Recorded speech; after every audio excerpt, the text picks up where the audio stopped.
from needles to rockets is a common Egyptian phrase used to describe a business offering a wide range of merchandise, and is always used in exaggeration.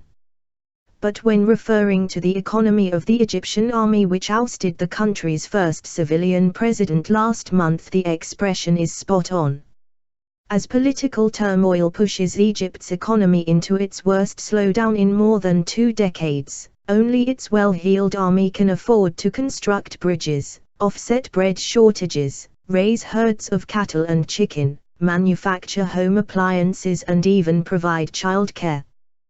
The question isn't what sectors do they invest in, but rather, is there a sector that they don't invest in? Said Robert Springborg, an expert on Egypt's armed forces and a professor in the Department of National Security at the Naval Postgraduate School in California.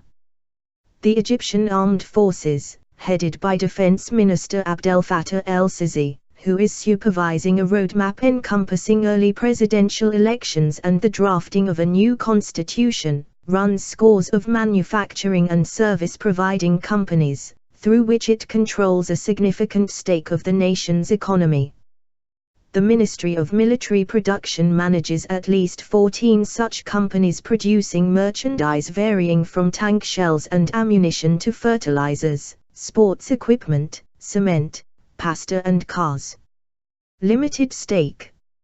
Very little is known about how big is the army's economy, as very little is released about it, explained Springborg.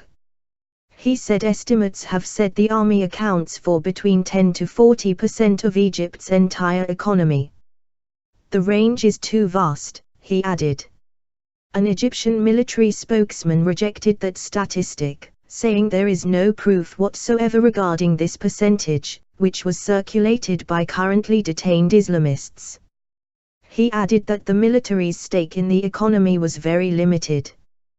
Propelled by thousands of underpaid conscripts, the army's economic empire dates back to the 1960s, shortly after Gamal Abdel Nasser's arrival to power and the establishment of the Egyptian Republic. With about 450,000 active personnel, the largest military in either Africa or the Arab world has daily demands that need to be met, motivating generals to achieve self-sufficiency when the military's industries were launched, decades ago. Not long after, the military's economic empire expanded to provide civilian products. The most recent war fought by Egypt took place in 1973, and afterwards hundreds of retired officers and thousands of soldiers needed jobs, homes and privileges. This gave all the more reason for generals to expand their projects to include real estate, housing, tourism, healthcare and education. The emergence of sprawling cities across Egypt where soldiers reside is one sign of the massive entity the army has become. One such area is Azza City, where thousands of pro-Morsi protesters continue their month-long sit-in, seeking to reinstate the former president, a protest which has triggered the contempt of the district's many army-related residents. The cabinet has authorized the Ministry of Interior to take all necessary measures to disperse the crowd, following massive demonstrations on July the 27th, mandating the army to combat violence and terrorism. However, lands in certain areas that are not owned privately, are only technically controlled by the army, for national security purposes, said the military spokesman, who asked not to be named. Giving an example, he said that areas around the Cairo International Airport, at which military jets also land, are such titles that come under the technical control of the army. Media automatically rush to wrongly report that the army is eyeing these plots of lands, when in fact the army is watching out for its and the public's interest. Regime stability. In a September 2008 State Department cable published by WikiLeaks, then US Ambassador to Egypt Margaret Skabay said, "The military helps to ensure regime stability and operates a large network of businesses, as it becomes a quasi-commercial enterprise itself." Other documents published by WikiLeaks quoted former Minister of Military Production Sait Meshal as saying that the ministry's revenues from the private sector were about 2 billion Egyptian pounds, $286 million, a year, and that it employs 40,000 civilians. It is clear that the army penetrates the civilian economy in various ways. It undertakes civilian contracts in areas such as construction and infrastructure, and military-owned companies increasingly start joint ventures with domestic or foreign companies, said Yazid Sayegh, a senior associate at the Carnegie Middle East Center. The army additionally gets involved whenever major government programs or private sector projects involve land, so there is a large and possibly growing area of military commercial activity that is not transparent or fully accounted for, he added. Aid beneficiary. Egypt's army is also considered to be the region's second largest recipient after Israel of U.S. aid money, reportedly receiving around $1.5 billion annually. Following Morsi's ousting, a bill in the U.S. Senate to block aid to Egypt because of the military coup was rejected with only 13 votes in favor, versus 86 opposed. The possibility of cutting aid, however, sparked concerns of additional financial hardships. Egypt's economy remains anemic following the 2011 revolt that ousted Hosni Mubarak. During the 5 years before Mubarak's downfall, Egypt's economy grew by an average rate of 6.2%, according to the International Monetary Fund. But growth is predicted to drop to 2% this year, compared with 2.2% in 2012. The army's economy must have been affected by the shrinking economy, Springborg said. Everyone in Egypt has been affected by the negative events. The pie has been shrinking, and the army's share must have shrunk too.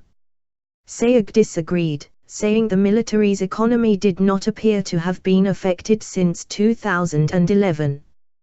But there were instances in which the army and the Morsi administration disagreed over major economic investment programs, he explained. The army insisted on having a role and veto power, suggesting that it felt challenged by the Morsi presidency. This may have been a factor, but only one of several, leading it to conclude that it had to remove him from power. Keeping information on the army's finances away from civilians has been of paramount importance to the generals. In December 2011, when the army was under fire for allegedly derailing Egypt's transitional period, the government attempted to pass a constitutional declaration shielding the army's budget from civilian oversight. But this army-driven attempt was decried by the public, and was foiled. You cannot speak of a democracy when there is an institution above scrutiny, Springborg said. It is of utmost importance for Egypt that the army and its economy comes under civilian control. However, I don't think that is happening anytime soon, since there is no group of civilian activists at the moment capable of achieving this. A spokesperson for Egypt's military denied that there was any wrongdoing in the army's commercial enterprises.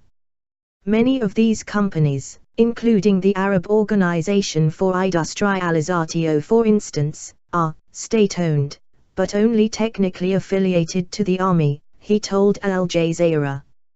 All of the projects, may it be agricultural, services, industrial, or others, are subjected to taxation and the monitoring of the Central Auditing Organization, like any other company in Egypt.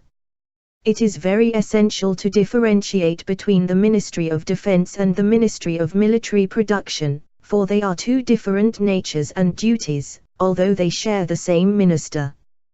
Commenting on the confidentiality of army assets and budgets, he said soldiers' salaries, many of the arming expenses, the budgets of companies are just some of what is known to the public. Naturally, there are certain issues that are not disclosed, like in any other part of the world. Getting back to ordinary Egyptians, Adia Shahi, a 64-year-old pharmacist, maintained that it was essential for the Army's finances to be disclosed. What was a norm for decades won't be accepted nowadays by younger generations, she said. They demand clarity and transparency, and won't accept the same set of rules we did.